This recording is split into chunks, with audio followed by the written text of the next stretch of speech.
It is 7:02 and you are now live. All right. Okay, well, welcome everybody to the April 14th, 2021 meeting of the Environmental Board. So I guess the first thing I want to just say is that yesterday, I believe it was, or perhaps it was Monday, Tracy tendered his resignation from the board, given the fact that he has moved to Goodyear Lake. So we will be in need of another person. I'm sure Tracy has other things to do, but Tracy, if you are here, we do thank you for your years of service on the board. I believe he said he started in 2003. So is that what he said, Mark? Do you remember? Anyway, yeah, let it go on the whatever record that we have. That we appreciate. Yeah, 2003. Appreciate his years of service to the city, and in particular this environmental board. So that I get that oddly that makes me now, I guess, the senior member of the board. And Gina, you're right behind me. So no, Mark. Yeah. He's a liaison now. He gave up being on the board. But so anyway, so welcome. I sent out the minutes from last month. Let me look at Dennis LeBrue's name is misspelled. That's the only small thing. You remember how to pronounce it? I mean, how to spell it? Double O at the end. LeBrue. Oh, Labroo. Oh. Yep. I think that's it.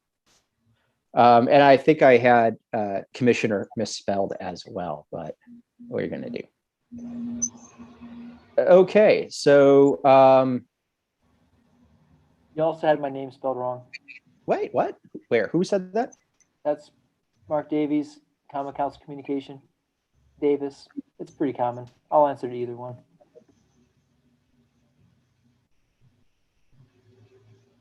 What? Ridiculous. I spelled it right up here. All right. I know your last name, Mark. All right. So any other additions, changes, subtractions? All right. So do I have a motion to approve the minutes? So moved. Second. Okay. And all in favor of approval of the minutes of March 10th? Raise your hand. Ayes, raise your hand. Okay, so there we go. Everybody full approval, unanimous. All right. Okay. I still don't quite understand what to do with petitioners in this age of Zoom. I presume Bonnie would let us know if somebody had a question. I don't have anything that's been presented, but would you like to do a roll call? Oh, yeah, you know what? I keep forgetting to do that because I just see you all right here and it's recorded. Okay, yes, you're absolutely right. I should do that. So Commissioner Allen is, as I said, not here. Commissioner Ainsworth. Here. Okay, we get a nod. All right. Commissioner Bischoff. Here. And how do I say that last name? Bischoff. Bischoff. Okay, that's close. Bischoff, yep. Commissioner Forster Rothbart. Here. All right. Commissioner Keel. Present. Yep, I know.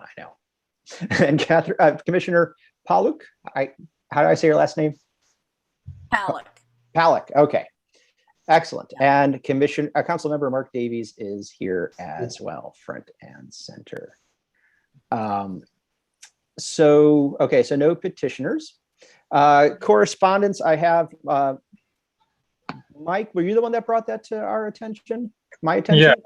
Yeah, I can talk about that. Please go ahead. A resident who lives on Walnut Street near Deet Street approached me and said that he was concerned about the tree removal on Deet Street on the easement as part of the reconstruction and development on the, the Deet Street lot. And I went and had a look, and he was right that Stevens Construction removed all the planters and plants and all the small trees along that stretch of Deet Street, and apparently put them in the dumpster and hauled them away. Apparently dug them up, didn't bulldoze them, dug them up with the root balls intact, and then threw them away. So at this point, I don't know what happened to them. His belief was that they had been taken out to Silas Lane, but anyway, you raised the question both specifically about this, because it was in his neighborhood, and more broadly about whether the city could prevent this from happening in the future. Gina? So I think that's a great question. I happened to look at the Dietz lot planning materials in preparation of this meeting.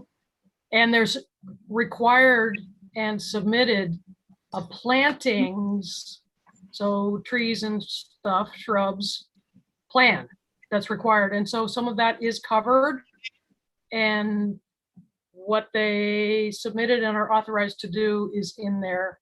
Perhaps not at the detail that we would desire, but overall their plantings plan seems quite reasonable and includes natives, and I would encourage anybody interested in plants to send, because it's on the website, to send members of the community to that plan if they have questions about the Dietz lots development.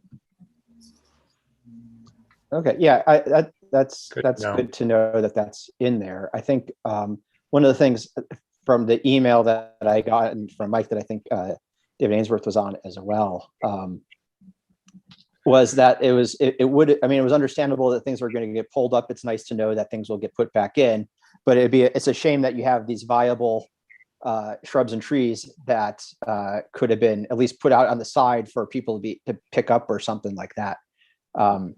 I find it actually a little bit more shocking if they actually seem to have dug them up and preserved the root balls and then just to throw them out. My experience with construction is they just usually just bulldoze the whole thing and there's nothing worth saving. I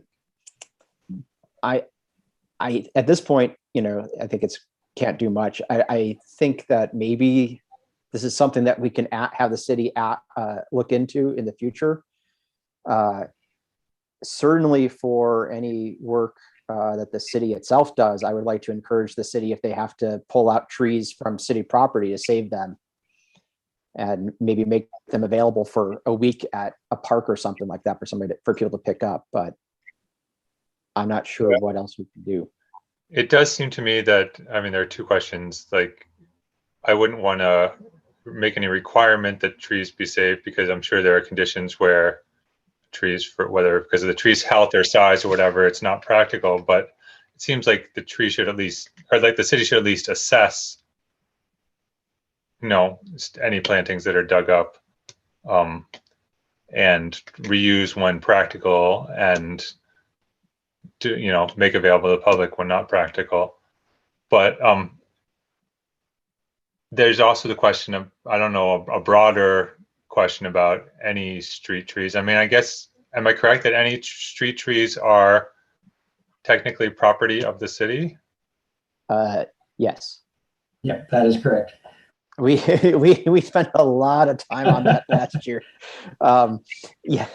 Yes. So anything that is between the sidewalk and the street is considered city property in terms of that. So Even if planted and cared for by the resident. it's considered a gift to the Cooperative city. relationship. Yes, it's considered a gift to the city at that point. Yes. So in that case, it's totally reasonable for the city to have some restrictions and regulations about how those trees be removed. Yep. Mark? Yeah, I think that's perfectly reasonable. I think what we can probably do is try to speak with the city engineer, and I can certainly do that, about kind of internal policy, especially when there are work projects that do involve, taking up trees. My concern is that that was taxpayer money at one point that put those trees into the ground. So, why not take those trees and repurpose them if possible to other sites, especially when trees of that size are pretty expensive. So I think that's an internal policy we can easily develop and try to execute. That shouldn't be that that big of a deal. So I'll certainly raise that with the city engineer and propose that we consider doing that in the future, at least for those smaller trees that we can pull those root balls out. Kathy, did you have your hand up? Is Mark, are you finished, Mark? He is now. I just want to go on record as saying that I think it's really important and maybe a focus for this community going forward, that we really be attuned to and involved in any developmental decisions and make sure that we include emphasis on green space. Many cities are moving more and more toward that, seeing the importance of having a lot of green space built in. For example, I was seeing an article recently about Paris, who they're getting ready to redo the Champs-Élysées, and they're really making it much more of a green pedestrian space as opposed to a main thoroughfare. And a lot of cities are moving toward that, and I just think it makes so much sense in an environmental way. We all know the benefit of having a lot of green space in terms of carbon reduction and so forth and so on, but just in the terms of mental and emotional health, we're really lucky that we have all these great parks so close in our city. That's really great. But I think as we move forward to really be aware when there's new development going in, such as Deet Street, that it not just all be functional, that it really include green space. I agree. I think that's something that we should try to keep an eye on. I think some of the stuff that's been going on that we felt pretty comfortable with is because, in part, that they were going to do stuff. Part of that would be plantings. Gina, I think you had your hand up at some point. My connection is not great, so apologies. If I break up, I'll try to be slow, but don't be insulted. It was fascinating reading about the Deet Street Lofts proposals and what's required, and educating myself a little bit on what was submitted and the secret and the state environmental review. And what the state said, and what's important here, is that we're replacing concrete parking lot with housing for humans, and done in a silver LEED building. So this is in many ways a success story for redevelopment. And we certainly could do more. And to Dave, who used to be on the committee, the energy side and incorporating clean energy, could have been done better. And now the plantings could have been done better. So definitely lessons learned. But overall, I think that we should recognize this is it had to qualify as smart cities development in terms of density and good use of resources and some other things. So this is also public documents right there on the city's website, which is transparent, but the community may not know it's there, and we don't take credit sometimes for the successes that I think we should. I think that's a good point. And I think it's something that we want to also, going forward, when we start thinking about our increasing our public outreach and our public education as a board, we might want to kind of point that out, that, oh, did you know that this new loft is going to be silver, LEED certified and things like that. Because you're right, there's always lessons to be learned, but if we make everything just the lesson about what went wrong, we kind of lose sight of the things that went right. And I think anytime that you take a piece of asphalt and turn it into something more usable than a parking spot for cars, especially when you are doing in a much more environmentally friendly way than any other thing has been built in the city confines, I think we ought to be playing that up as well. So yeah, okay. So it sounds like, Mark, if you could just, talk to the city engineer about that and just see what it would entail to put some language into that, because it does seem like it is the thing about the taxpayer money putting the trees in there. It seems like a reasonable thing to say, well, let's not throw that money away. Yeah, I'd be happy Okay. to bring that forward. I appreciate that. Mark, when you're looking into this, I imagine often part of the issue is that it's typically not city staff who are actually doing the demolition or removal, it's contractors. And so I don't know to what extent, how much teeth the city has in terms of requiring contractors to follow a sort of informal internal policy, or if it needs something that's more strongly worded or enforceable. No, certainly, Mike, in this standpoint, right, it might be difficult, but I think oftentimes the contractors are eager to work with us, or that they're eager to try to, do it well. But there are quite a few projects that the city's involved in that we should also address as well, where we have, the equipment and the staff, and we're doing, changes to curbing and changes to street. And we should just be very cognizant of if there is a tree that needs to come out for some particular reason, let's replant it. So I think we can address that in two different ways, internally, and then also just kind of working with the contractors that we might have. Gina? So Delaware Engineering did the plans, which are also fascinating. And they have an office, very close right downtown. There might be an informal way to just have a conversation to say, can we have better integrated waste management? Can we do better job in some of these projects in an informal way without having to regulate? Because they are literally here now and part of the community. And they got an office, so Yeah. I wonder if that's a possibility. I wonder if along those lines, if it would be useful to have representatives come back to the board so that we can have a conversation about that. We talk to them, I believe, or we had a conversation with them regarding the rail yards. I think it might be better to have a friendlier conversation in general about how they see themselves interacting with the city of Oneonta. I don't know. We can think about Absolutely. Absolutely. Anybody have any ideas or concerns about doing that?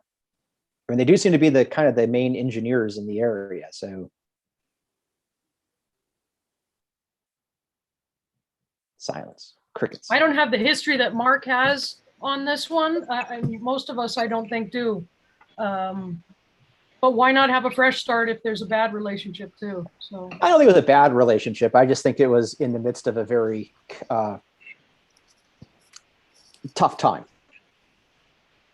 I think there was a lot of feelings all around. And Yeah. so I think having that conversation with them at that time, it was fine. It just, I think that maybe we can have a more general productive conversation perhaps.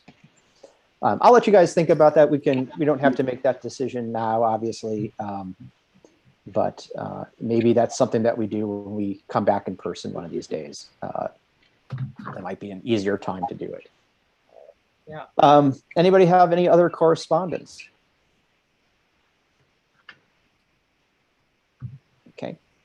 So before we go, I do appreciate everybody holding up your hands and waiting to speak. It's makes it easier, but I do have several windows open trying to manage what's going on here. So if I don't see that, don't feel like you have to sit there and necessarily wait to be called on. It helps to keep things moving along, but sometimes I can't. I have a window covering up one of the squares that are you, and I can't see it. So anybody else have any other correspondence that they want to share? David. I mean, I do, but I will wait until my. This is the urban for. Yeah. Yeah. Yeah. Yeah. Okay. Yes. All right. So, Council Member Davis, do you want to report? Sure thing. I think I had quite a few typos on your name over the last years, so it's getting even, no problem. So I think there's two pieces of well, one really of council work that might interest this group, and then another thing I'd like to address. So one, there's a movement to expand the historical district within the downtown area, and to also spread the historical district to some neighborhoods. While that's not necessarily seen as an environmental piece, again, kind of beginning conversation I had about sustainability with when a few of us were on here, I think this is a great move for the city. It will allow for folks in these, if we're able to designate some of these particular areas as historical districts, it will allow for folks to be able to put in for, kind of tax refunds, tax credits on these particular projects. There's some thresholds for them. It's a real nice incentive to allow people to fix up their homes. And the way that it's written is that some of that particular tax credit has to go to the outside. So people are using some of this historical district tax credit. They'll be, if they want to do inside work, percentage of it needs to go to the outside. So I think this is a great thing for our community, that it will kind of help folks be able to work on their particular homes and fix them up. So I think that's great. And it's because of the historical nature of our town. We really have a really neat, unique town with some of our older Victorians in the center city area, some of the kind of a little bit newer housing that we have down on River Street, from the standpoint that that was a lot of kind of railroad housing. So there's some really neat districts, and I think the historical districts are going to be really interesting, and might be a real kind of a boon for this town in terms of some development or some fixing up of the homes. Any questions about that? No, that sounds really good. Oh, Gina. Just a quick one with the question of, would all parts of the city benefit and all communities?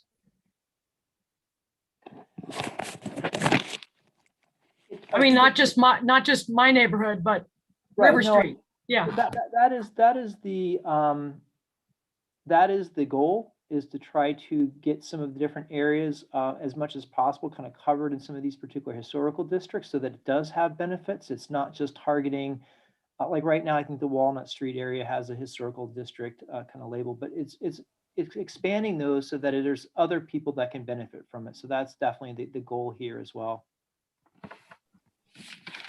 So the other point, and this actually relates back to trees,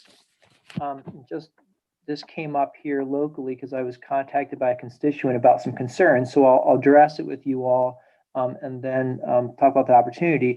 So in Wilbur Park, along the northern tennis courts, several trees will be coming out. So the constituent called me about concerns about the trees coming out. So I went and reviewed them this afternoon, and yeah, they're all old. Many of them are kind of, you can see that they are leaning or they have branched and they're just getting too big. Several of these trees we've been fighting with, the city have been fighting with for a while, because they keep dropping limbs on top of the tennis courts and on top of the fences. And of course, when you spend a lot of money to put up fences, it's a little disconcerting to have limbs dropped on them. So those are coming out. So some of those are coming out, but there was really thoughtful process of looking at each tree individually to figure out, could they remain or would they have to come out? Why I'm bringing this up is that we discussed maybe an opportunity to put in some new trees. So Dave, that might be an opportunity to look at some plantings in that particular area. And we were thinking about low trees that wouldn't kind of grow up and tower over top of the tennis court fences and the tennis courts themselves, but kind of lower and branchier. So there might be an opportunity to look at that further on. So I will follow with the city engineer in that conversation, then loop you in, Dave, as that moves along. But that they're going to come out sometime soon, and then maybe whenever we would get to the plantings later on, hopefully this year. And that's it for me. Okay, I have two questions that you might be able to answer. One, what is the status of the rest of the LED street lamps? Do you know if that we're going to start up again? Yeah, that's a good question. I mean, I know that we did a lot of them in the fall. I don't know what percentage. I don't know what percentage of lights that we are going to have switched to LED got switched to LED. So I can look into that. Absolutely. Because it just stopped at Pine Street, just saying.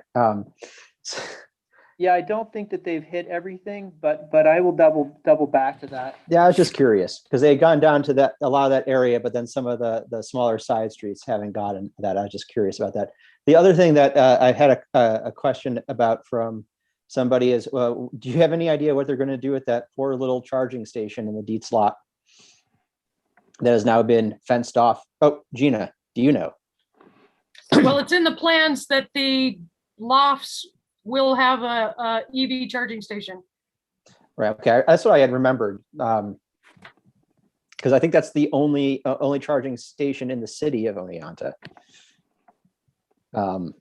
So I know there's a whole bunch of new ones that went in by the Tim Hortons and a few other things. Somebody was asking me about that. So.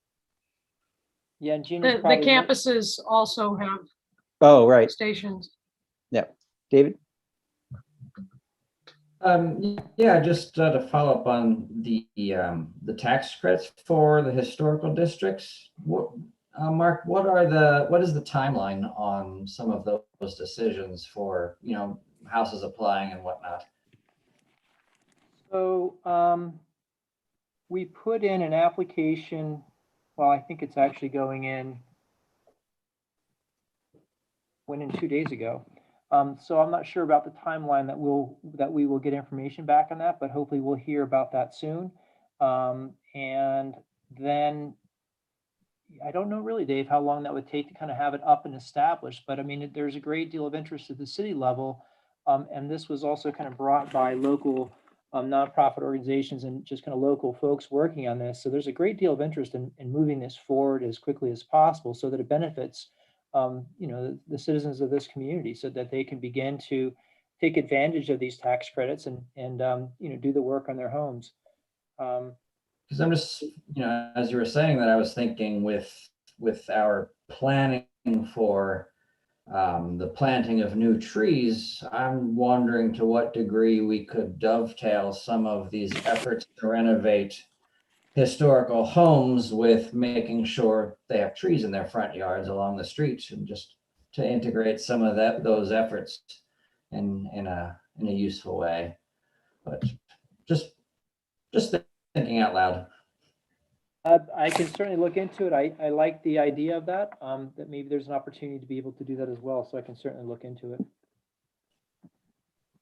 And I'm sorry, I forgot one thing, the beekeeping. I was just going to ask about that.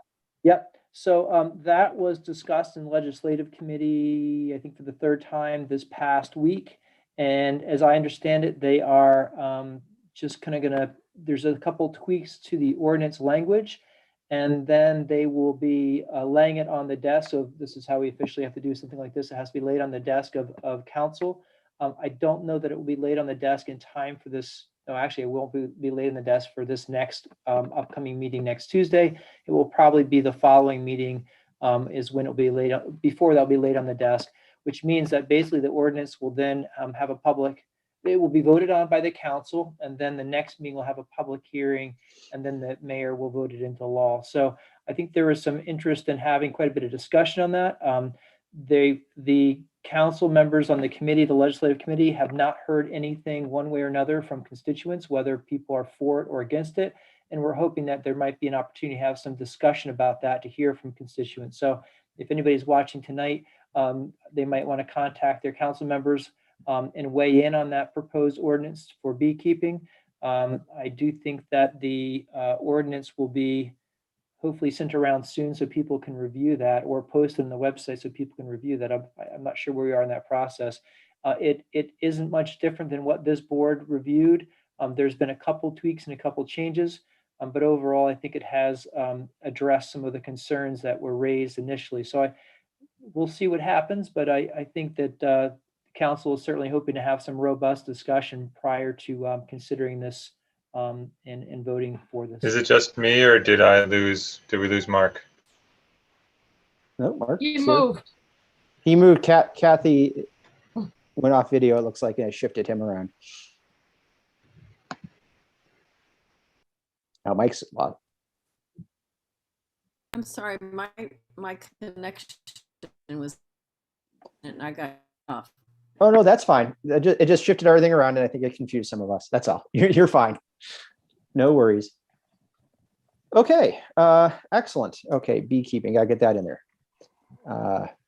Anybody ever wants to add notes to this, my minutes, feel free to send them along to me. It really helps sometimes if you have them, because sometimes I look at my things and I'm like, what did I mean by that? But anyway, all right, so let's move on to committee reports. So we'll start with urban forests. Okay. We have, thanks of Dave Hutchison, I believe it is six ginkgos on reserve with Schoharie Nursery. And I reached out to Greg Mattice about funding for these trees because I think, hang on, let me open my email again. The trees are $120 each. So obviously we wanted to make sure the money would be there to make these purchases. And actually, Greg responded to my email just about 2 hours ago with, I think, some very exciting news. We have in our budget $16,000 for trees this year. So we can afford 6 ginkgos. And a few more than that, apparently. So he would like, in the very near future, the near future being in the next 2 days, which I can't do, to meet with hopefully me, but I can't do it. So maybe one of us would be wonderful, just to start a conversation about figuring out where to put all of these trees we can suddenly afford to buy. And this is a good problem to have as far as I can tell. That is a very good problem to have. Anybody want to meet with Greg? Anybody for the next couple of days? I'm guessing I could bend Dave's arm if necessary, if none of us can meet. But I will do it. okay. Excellent. With you, if you don't mind. Yeah, this week is also coming crashing down on me as well. So Yeah. otherwise, I would do it. So Gina, thank you. Sure. Paul, did you say you were would be willing to do it?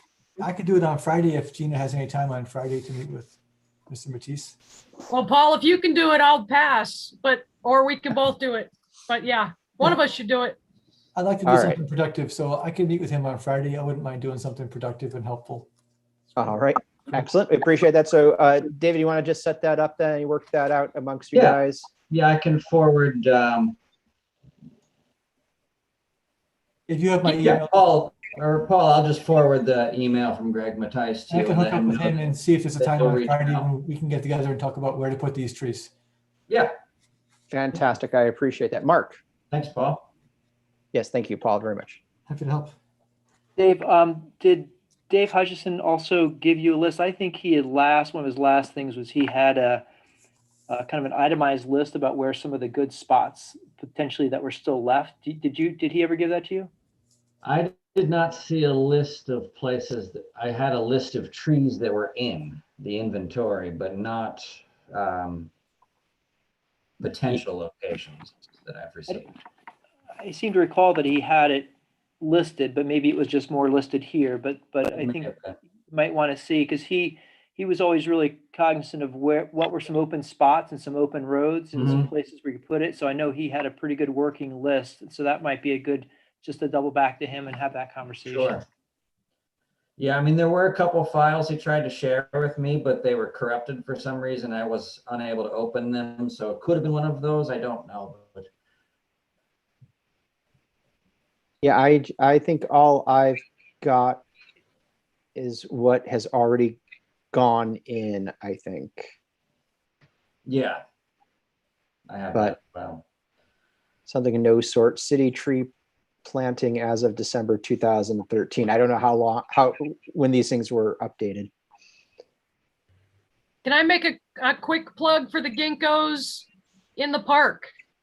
They might serve that very need of not being too big. They're incredibly beautiful and ornamental. So they're a good fit for that medium-sized tree, perhaps. And along that, I was actually thinking along that road between the two sets of tennis courts, they had 10 years ago planted 4 or 5 cherries, I think, and there are only 2 remaining. So we might fill in some of those blanks as well. And we might want to focus in on some of the big ones. I know there's been some concern from some people around the city that I know of the big sycamores in Neowa Park. Some of those big giant trees are getting older, and we might want to think about starting to, and this is probably going to be the Parks Department anyways, but we might want to kind of remind them that we want to get to start planting trees now. So when those big trees have to come down, it won't be a big sycamore. No, not sycamore. So if I meet with Dave on, sorry, with, is it Mr. Matisse? What's his? Greg. Greg. Some places that I'm hearing that might work are around the tennis courts in Wilbur Park. And I know that that stretch of road is that sort of walking up towards the pool there, between that, on that road there, walking up towards the pool in that area there is a possible location for some of these ginkgos. Yeah, there's a stretch along Center Street between East and I'd say probably Elm that's pretty tree free. I mean, it's a narrow strip, and I can't remember what side. I think the power lines are on the far side. So, those are parameters we need to think about for tree placement, how wide the dirt strip is and whether there are power lines above. There are some things we need to work around, but yeah, I think if we all could just keep an eye out as we, walk our dogs and ride our bikes for areas in the city that just don't have trees, and we can, flag those areas for our attention moving forward. That'd be great. What kind of spacing requirements does a ginkgo tree require in terms of proximity to a sidewalk here in that little narrow strip between the sidewalk and a road? Is that sufficient? I think they're relatively slow growing and they don't get super big. Gina? They're all over DC and residential neighborhoods in that little easement pocket spot between sidewalks and street. So they do fit pretty nicely, but they drop leaves. So, we know about that. And I also heard in this conversation, another possible location would be down in Neowa Park where those big sycamore trees are. I know where that is. I think they're sycamore, but I might have just blanked and get the wrong name. I think there might be sycamore trees. You're right. Down there by that, by the war memorials in that area. And you're saying that those trees they certainly are large trees. You don't anticipate them coming down at any point, do you?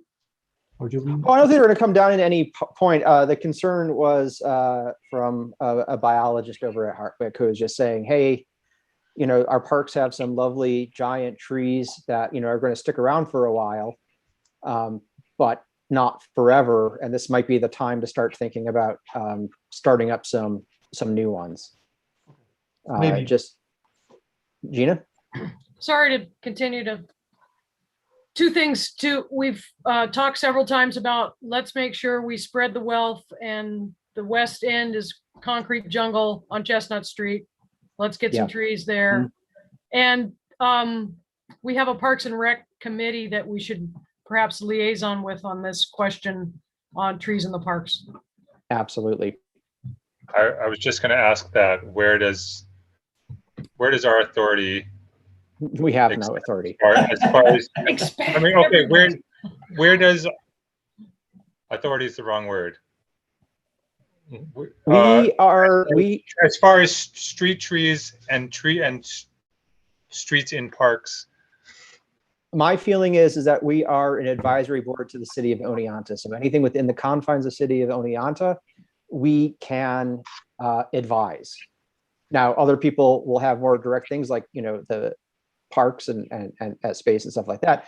But that doesn't mean that, we just say, hey, this is something that we've been concerned about. We've had some people from the community talk to us about this, and we just want to forward this on, and maybe we can work with you. So, we're just that's. Well, and then thanks, Kevin. Then my follow-up question is, as far as this budget that the city has for trees, how much authority or advisory capacity do we have in terms of deciding how that money should get spent? I mean, what kinds of trees and placement and so on. I think that's what Greg wants to talk to us about. Yeah, I mean, I can read you the paragraph. He says, we should proceed with ordering and planting the trees you have reserved, those ginkgos. I will order 25 more trees, he says, to be paid in part by a New York State DEC grant we received. I'd like to have a meeting very soon to finalize our 2021 planting plan. We'll need to identify suitable locations, select species and caliber, determine who will plant and when, determine who will maintain the young trees and for how long, get quotes, issue purchase orders, hire contractors if needed, and install. I think that it's been mostly us Hutch that really worked together that. So I think that they would really like to have our input on that, so that it eases up on what they have to do. So right. While it's not authority, we do have. I think we are the first people that they're going to want to ask and get their opinion from, and they'll listen to it. And don't forget, we have the Oneonta Middle School Environmental Club ready to volunteer. That's right. That's right. Excellent. Okay. So that's going on. We have SUNY students as well that Oh. are eager to get their hands dirty. Yeah, well, I think we'll be able to find a lot of people that are willing to dig holes in the ground. So, and I think also, I really, last month it was brought up, I believe, the last meeting, about concerns about digging up trees and so on. And I think, or tearing them down, kids being kids and stuff. And that is an issue. And I think that the more we can try to get the colleges and the local students kind of involved in these sorts of things and making them feel more part of the community, then maybe they might be out with their friends and stop them. Just be like, dude, I just planted that. What are you doing? So I think that would be a great thing to do. All right. So moving right along. So community engagement, I did share with you. I did get with Carrie's help. Well, Carrie did it. I put the picture up. We do have a Facebook page now. I haven't done a whole lot because I wasn't sure what we wanted to do, but it is there. And I think for now, maybe the easiest thing is that if anybody has something that they want to post, let me know and I will do that. If you want to have access to this page, do it yourself. I can talk to Carrie about getting you access to that as well. But we do have that. There's a picture. If you guys have pictures that you want to share and you just want to put up there, now that the weather's a little bit nicer, I was actually going to go probably head down to, where am I taking a picture of this? The new trail road, no, what is that? New Island Trail. Yeah, and just take a short little video of how to access it. Sounds good. Like, hey, here's this little gate right here by the park that you might not know about that you can easily get here, or you can park over here if you don't mind heading up and exit on the interstate when you're done. And a few other things like that. If anybody, because there are a lot of little places that are hidden away, I feel like. So if you know of any public spaces, Mike, that in the city of Oneonta that might need some help getting some advertisements, maybe we can make little videos. David. Well, now that I see this, and keeping in mind that I'm a dinosaur and have no social media profile whatsoever, lucky. Could we use this to, since we are potentially purchasing a heck of a lot of trees, to reach out to the community with some mechanism for people to request trees. Absolutely. I think that would be, that I could, Earth Day's coming up. I think that could be kind of an inaugural post. The city has purchasing a number of trees to go throughout the city. So let us know where you think a tree should go, and we will pass it along to the city to figure out its suitability. And Dave Hutchinson has told me that in the past they have planted trees on private property. So that Yes. is an option also. Yes. And there's just I think there's a small little contract thing that says that they're responsible for taking care of the tree for the watering it for the first 3 years or whatever. I forget what it is, but yeah, I forget what the nuance is, but we can find out. But yeah, so Great. I'm happy to take ideas and posting them up there. I'm happy to look into getting people access to this. But content from everybody would be fantastic. And I think, this is also a place where we can talk about upcoming meetings and stuff like that. So there you have it. Just got an email from Susan Mulroy, who would love to have some ginkgos along St. Mary's Road by 5th Street. Excellent. Thank you very much So it's already to our viewers at home. Fantastic. No, seriously, thank you for doing that. We appreciate that, actually. Excellent. Okay, so that's what I've got for right now about the community engagement. It's not very much right now, but it's something. It's more than we've had, and this month's killing me. So we're lucky for what we have. All right. So energy, I'm still not entirely sure about putting that as a standing committee. Does anybody have anything they want to add about that? I think Gina and I were kind of on that, or maybe it's just me. I can't remember. We're trying to connect with what the county's doing, so that seems to be stagnated or not. I'm not clear where the county's going, but that's part of it. We want to be cooperating. Right. So I'll keep it on there for now. I think I might have a meeting with the county Friday, I think, unless there's some other meeting that I'm supposed to be going to that I get paid for as part of my job that I might have to go to. But yeah, so I'll just keep that on there for right now until we figure out what to do. I think I put that on there under Mark's suggestion because of the grant proposal that the city put out last month. Wasn't that what you guys did? Did you do? The city just did a grant. We did a grant to do a feasibility study. That's right, for the water loop. That's right. But as Gina notes, so there's certainly been a lot of movement within the county around environment. As Gina notes also, I'm not really sure where it is at this point, but I know that there's been a steering committee that's been actively working on it. So that was my only suggestion. Environmental board is certainly free to do what you want. Well, we understand that, but it kind of made sense. I'm just not sure what to do with that right now. So we can move on to transportation then. Just a real quick.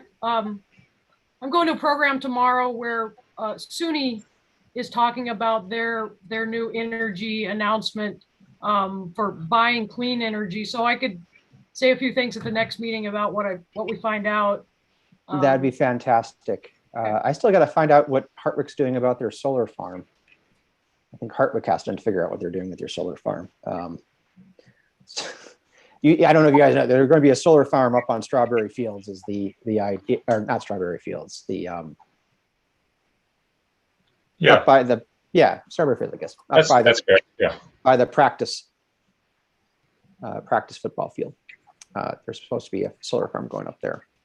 Okay, so transportation. I guess with that, that's partially, I guess, and energy, I guess, goes in with what we were discussing. Well, we'll talk about that later. I think I have. Yeah, never mind. So Gina, transportation. Did you find out anything? I read the procurement thing that was sent around by, so and it included in their medium-sized trucks, sort of fleet purchasing, there is a standard agreement that maybe we could, so that's the only thing I could find that relates to what we've talked about so far. But certainly there could be stipulations. We try to get into procurement for sustainable purchasing, including transportation and equipment. So it has to be over a certain purchase price. And so I looked at some of those details to prep for today. And the bidding process for development is another area which I know Dave and concerned about how we get clean energy into development projects. So that also is a possibility through that procurement process. Most of the state-driven preferential purchasing has to do with goals like, let's buy it from corrections or women and minority-owned businesses. But purchasing around sustainability is certainly a growing area. I expect New York's going to move that way, and we're going to move that way. So we get, baby steps, perhaps. But we've got this deal on buying trucks that I need to find more about through Navstar International. This is a standardized products purchasing. So I'm betting those are fossil fuel vehicles, and why aren't we moving towards hybrids? Let's get it done. Right. That's my general approach. So that's one area to work on my list. The other was looking at the lofts and how it addresses transportation, and found, that they do have the EV station. But Kevin, your question about where are the other spots for the public, not just on campus, but where can the public use an EV station? If, a single family house, you might be able to plug in with the 220, which is ideal, a utility plug. But if you're a renter, if all these other kinds of settings, are they promoting EVs is a question. So I don't know about Hillside. I want to check that out if they have an EV plug up there, but. Well, even for some of us who don't have driveways, Yeah. It's really difficult for me to think about how to be able to do that at home. If I were to go switch to an electric car, I most likely have to be dependent on outside things. So that would be something to think about. I'm thinking that what we might want to do about procurement, and this would be, I was going to have this in new business, but we might as well talk about it now. Since we're talking about vehicles, this might be a thing where we might want to draft a letter as the environmental board. We might want to find other New York municipalities that might have this kind of language about, we'd have to think about exactly what that language would be. I mean, so certainly maybe a miles per gallon preference towards hybrid or electric vehicles. We might want to try to look and see what they're doing, and then try to put a letter and advise that we think that this might be something that we want to put in. I think we would advise that to City Council, because City Council is the one that makes approves any changes to the procurement. At least that's what I think I read in the first paragraph of that, or first paragraph of 2, that every year City Council looks over the procurement and signs off on it. In theory. Yeah, I believe that's the case. Okay. So do you know when that approval process?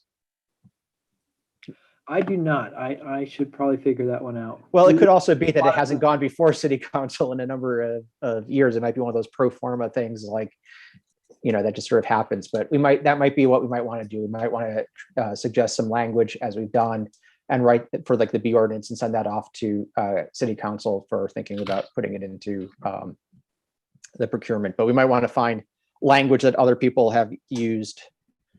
It always seems to go better. Yes, Gina. So I have some of that, but it's for cities, including New York City, municipalities that have gone a long way doing this.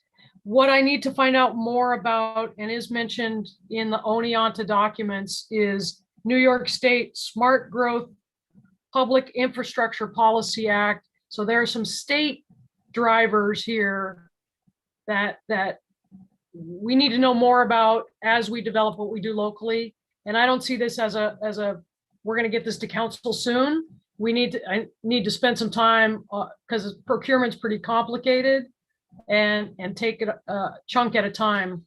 So that's my general approach. And I agree. We need a better example from a municipality, not just big cities, but a smaller regional comparable case. Ithaca. I think that, yeah, that is a good thing. So, yeah, so, you know, for those of you guys have some spare time and you're interested in procurement and small cities in New York and you have a few moments, it's amazing what you can find on Google. It usually doesn't take that long. And if you're really lucky, you find a compilation of sources. So on a related business, I guess this is the two new business items that I had kind of fall under this transportation bit. So we'll just kind of talk about that.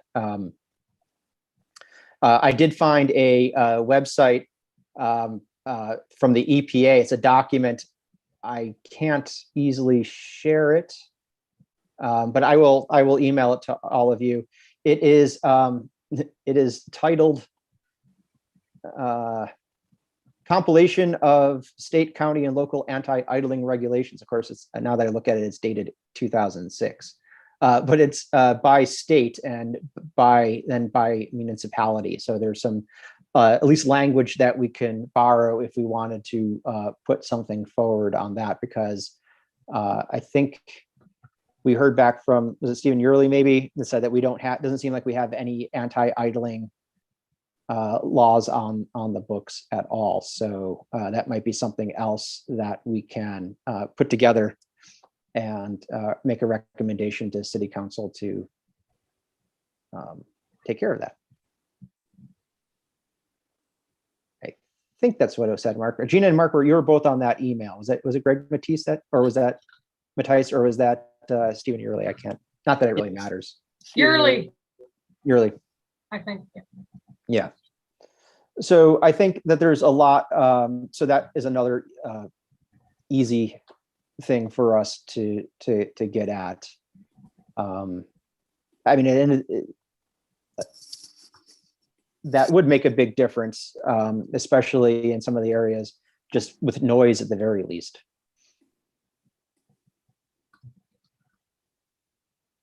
Anything else?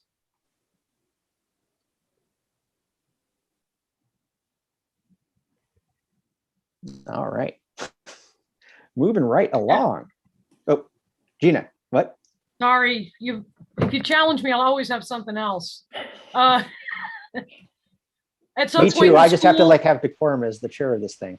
If anybody's interested in the schools and how they make decisions about buying buses, that's also something that, we want cleaner buses. And that's a national priority too, because kids' lungs and diesel just don't mix. So No. Anybody out there interested in that? Yeah, who's the superintendent these days? It was the old assistant. What? Burnley. That's right. It was the old assistant superintendent, right? I believe. Friendly. Yeah. Okay. I can write to him and see. I've had conversations in the past, not with him, that did not move forward. But we can always try again on new things. So, all right. So yeah, so I think those are some straightforward. I think we have a nice kind of agenda going forward the next couple of months. I agree, Gina, that we don't really need, that it's not something that we should do or need to do hastily to look at procurement or idling laws. But I think that those are something that we should spend some time on and make suggestions. I think using our environmental, our community engagement to try to find where we can get new trees planted is also a fantastic idea. Mike, do you have anything that you wanted to say about public spaces? Yes, I did want to say one thing, that Dave Hutchinson reached out to me to wanting me to become the person who's informed about the Watershed Protection Overlay District. And sometime later this month, I'll be meeting with him and hopefully with the code enforcement officer from the town of Oneonta. The Watershed Protection Overlay District has requirements as far as, you know, how the rivers and water bodies are protected. And although it's mostly town of Oneonta, the city does have some say in that. So I just want to put that out partly to see if anyone else wanted to join me in these conversations or whether I should just take the lead on it.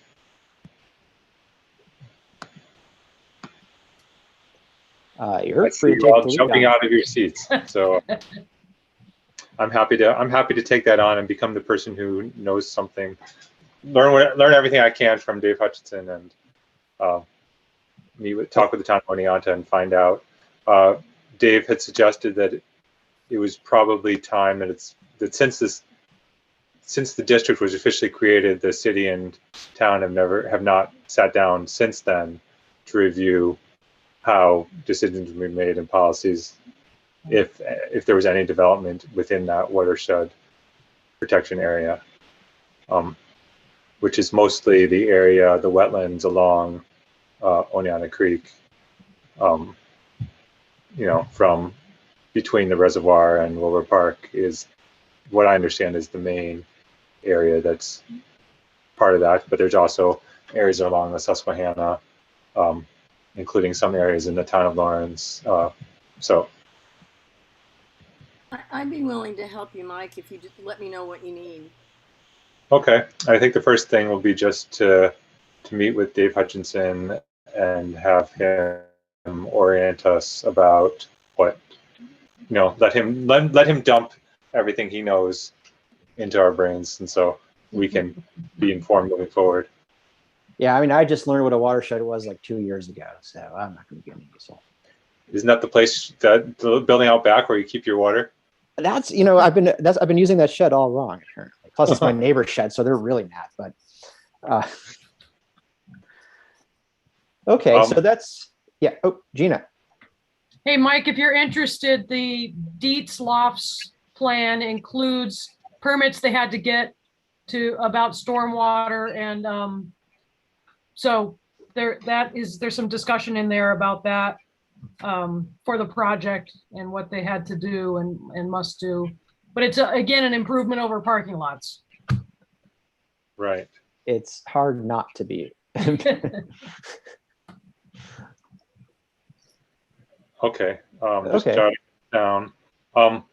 One other broader comment that I thought maybe would be helpful for us is with this new committee structure, should we make that, put the list of who said they were going to be involved in which committees, either in our minutes or somewhere else, so that members of the public would know who to contact if they were interested in a particular issue? Yeah, sure, that would be good. Let's see. I had that in last month's minutes. So I had Gina on transportation, her and I on energy, Kathy and I on community engagement, David and Paul on urban forest, and on public spaces, I have Mike and Paul. I think that was kind of what I had. So I can put those in parentheses after each of the things for the agenda and minutes so that people could have that. But I didn't want to say a whole lot because I wasn't sure I got that right. What you said matches what I. Yay. Is it appropriate to put that on the Facebook page? Yeah, I'll probably put all that stuff up there as well, and have some stuff about the standing committee structure. These are the standing issues, and then anything new, and have it set up so that people can have some sort of notice that they can just message me on the Facebook page if they have any particular questions, and I'm really hoping that this can get more people talking. Although, hey, apparently there are people watching on YouTube and they're responding, so that is fantastic and exciting, as I said. All right, so since our new business, since our committee stuff kind of worked into the only two items on new business that I had, I guess there's one other thing on new business that I forgot to put in here.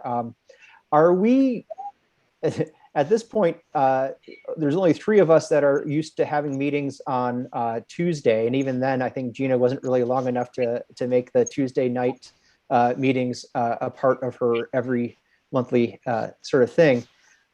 So in some ways it doesn't make sense, but I was asked if we want to stay on Wednesday nights or if we wanted to move to our traditional Tuesday at 7 p.m. on the second Tuesday of the month. I am perfectly happy keeping it on Wednesday. Almost most of you have now come on here with that being the time. So I'm okay with keeping that, but I just wanted to maybe have a quick discussion on that and find out if we wanted to move back to Tuesdays. Wednesdays personally. Tuesday for uh-oh. Wednesdays are long days of torture. I am fine either way. Yeah, no preference for me. For Same, me, no preference. Mark? I certainly don't mind getting all my meetings out of the way Mondays and Tuesday nights and having Wednesday, Thursday free. Okay. So now that we have 2 people that have a preference for Tuesday, do the people who said that they didn't really matter to them suddenly decide that maybe Tuesdays are really bad?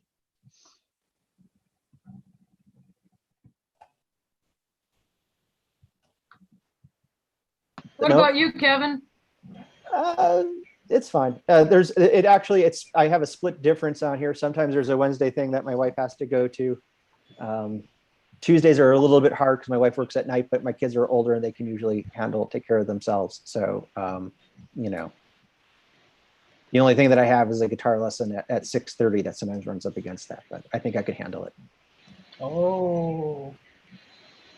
Yeah, I mean, when I'm in person, it was really easy because it's at the 8th note, so I just walk across the street. And now my lessons are on Zoom, so I just switch Zoom camera, so it won't be a difficulty. Okay, so let's tentatively talk about switching back to the second Tuesday of every month at 7 o'clock. Bonnie, if you want to just reach out with me when you're making the schedule and just see if that time is still okay, that'd be great. If something comes up in the meantime, everybody, please let me know and we can just keep it on Wednesdays. Like I said, it switched because there were some budget issues. The budget committee, I think, was running long last fall, or last summer rather, as you might imagine during COVID. But, all right. And we'll be So our posting the calendar probably next week. So if you can firm up a solid date, that would be great. Okay, I mean, it's looking like everything is going to happen. We'll switch back to Tuesdays, but again, guys, if you just take a quick look at your calendar, think about it a little bit better, and let me know. Otherwise, let's plan on switching back to Tuesdays. So our next meeting would be May 11th. That, I guess so. Okay. Finals week. It's always something, right? And yeah, so I guess that would probably be right. I don't know. My calendar's not working. There we go. Yeah, that looks right. All right, everybody. If there is nothing else, we've finished our agenda, so let's adjourn. Happy Earth Day coming up. All right, and guys, if you have anything, send it my way and I'll post it on our new Facebook page. And we'll call this ended at 8:12. All right, thank you, Bonnie. Very Thank good. you, everybody. Thank you all. Stay Thanks, safe. Kevin. Yep, bye-bye.